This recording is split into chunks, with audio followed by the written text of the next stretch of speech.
Bonjour à tous. Dans ce tutoriel, je vais vous montrer comment réaliser une incrustation de photos dans le logiciel Photoshop, qui est donc un logiciel de traitement d'image. Alors l'incrustation photo, qu'est-ce que c'est? C'est comme dans la vidéo, nous avons un arrière-plan, nous avons un acteur qui a été filmé sur un fond de couleur unie, donc généralement c'est du vert, mais ça peut aussi se faire sur du bleu ou finalement sur n'importe quelle autre couleur, à condition bien sûr que les vêtements de l'acteur par exemple ne soient pas de la même couleur que l'arrière-plan, il faut qu'il y ait du contraste.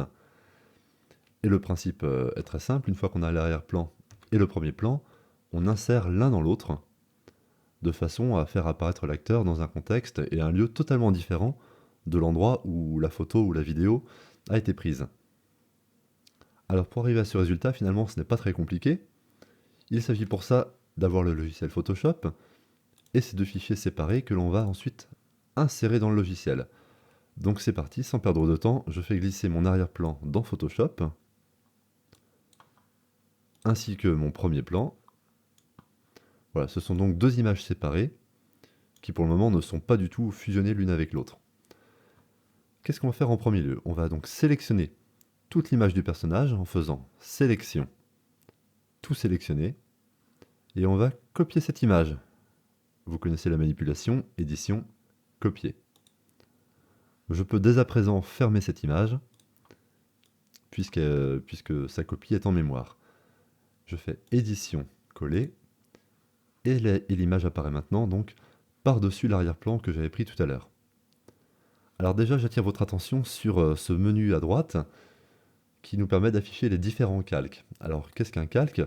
Eh bien en fait c'est une couche qui va composer l'image sur laquelle nous travaillons.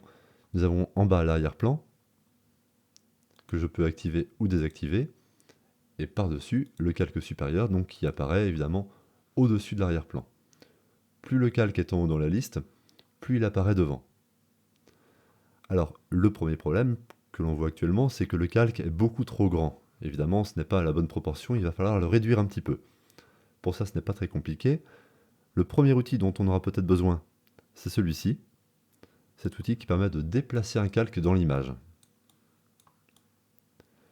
Et la deuxième étape va consister donc à redimensionner ce calque. Alors pour ça, on clique sur Édition, et ensuite Transformation manuelle.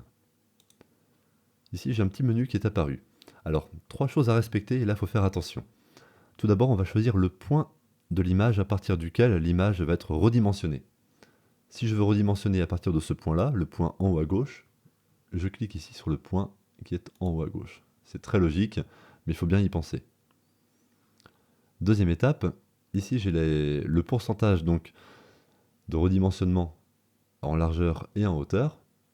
Si je veux que l'image soit réduite de 50%, il faut que je mette 50% et 50%. Pour être sûr de mettre la même valeur des deux côtés et ne pas déformer l'image, on peut cocher ce bouton qui permet de conserver les proportions. Comme ça, si je mets 50% ici, je retrouve automatiquement 50% à côté. Là, ça me paraît encore un petit peu grand, je vais descendre, disons jusqu'à 40%. Voilà, 40%, ça me paraît bien. Quand je suis content du résultat, je n'ai plus qu'à valider, grâce à ce bouton qui est en haut. J'ai donc mon arrière-plan et mon premier calque qui a été redimensionné, sans évidemment que ça ne change la taille de l'arrière-plan. Avec le bouton de déplacement, je vais placer mon calque par exemple sur le bas, de façon à ce que ça paraisse cohérent. Et à présent, donc, je n'ai plus qu'à supprimer le fond vert. Et ce n'est pas très compliqué. Alors déjà, pour y voir plus clair, on va zoomer un petit peu sur cette partie de l'image, grâce à l'outil Loop, que je sélectionne ici. J'encadre toute la partie sur laquelle je veux zoomer. Et voilà, donc ça apparaît en grand, on va pouvoir travailler dessus tranquillement. Première chose à faire, on va devoir sélectionner toutes les différentes nuances de vert. Alors si on n'y fait pas très attention, on a l'impression que le vert est uni, mais en réalité, il y a plein de dégradés et de nuances qui font qu'on va devoir retravailler dessus de façon un petit peu plus précise. Je clique d'abord sur le menu Sélection, et je vais ensuite dans Plage de couleurs. Alors attention à bien respecter les étapes que je vais décrire maintenant. Premièrement, on clique sur Inverser. Il faut que la case soit cochée. On vérifie que le bouton Sélection est enclenché. Et ensuite, en mode de prévisualisation, nous allons cliquer sur cache noir. Comme ça, toutes les parties de l'image que l'on veut supprimer vont apparaître en noir. À présent, je peux cliquer sur n'importe quel endroit de l'image, par exemple sur une partie du verre. Et qu'est-ce qui se passe? Tous les pixels les plus proches de celui sur lequel j'ai cliqué vont apparaître en noir, c'est-à-dire qu'ils seront supprimés ensuite. Si je clique sur un verre un petit peu plus clair, tout ce verre-là va disparaître. Je peux par exemple cliquer aussi sur le blanc du t-shirt de l'actrice. Voilà, on s'aperçoit que tous les pixels les plus proches vont disparaître. Si j'augmente la tolérance, qu'est-ce qui se passe? Il va accepter plus de dégradés de verre. Alors ça paraît très pratique comme ça au premier abord, mais le souci c'est que s'il y a par exemple des reflets verts sur les vêtements de l'actrice, toute cette partie-là de l'image risque aussi de disparaître. Donc on doit garder une tolérance qui soit relativement faible. Et pour supprimer tout le vert, on va pouvoir choisir d'autres couleurs supplémentaires. Donc une fois que j'ai sélectionné ma première nuance de vert, on va prendre ici par exemple, je vais cliquer sur le petit bouton plus, juste là, qui permet de choisir une deuxième teinte de vert, ici par exemple. Déjà, on commence à supprimer une plage beaucoup plus importante de cette couleur. Je clique sur une autre nuance de vert, encore une autre ici, je peux en faire autant que je veux finalement. Alors il me reste juste un petit peu de vert autour des cheveux, alors là il faut faire attention parce que si je clique sur les cheveux, je risque de supprimer, voilà, beaucoup trop gros. Donc je vais simplement essayer de viser quelques pixels verts, comme ici.